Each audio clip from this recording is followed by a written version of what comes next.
Dozens gathered on the corner of Pearl Street and Chrysler Drive in Belvidere Sunday afternoon to make their voices heard on the topic of immigration. Equipped with flags, posters, and more, rally-goers say they stood together against deportation and discrimination right outside Fiesta Market.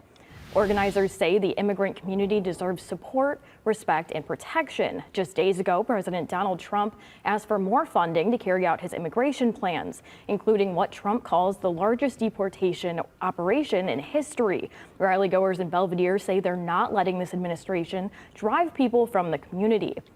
Attendees like Tracy Rangel say this country was built on the backs of immigrants.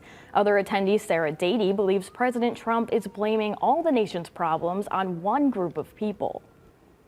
It's going to happen everywhere. And if they stop coming for one brown, blue, green person, the next person is going to be the next hateful thing he has going for him. So it may not be you this time, but be careful because of your next time. We need them just as they need us. And let's say he deports 15 million people.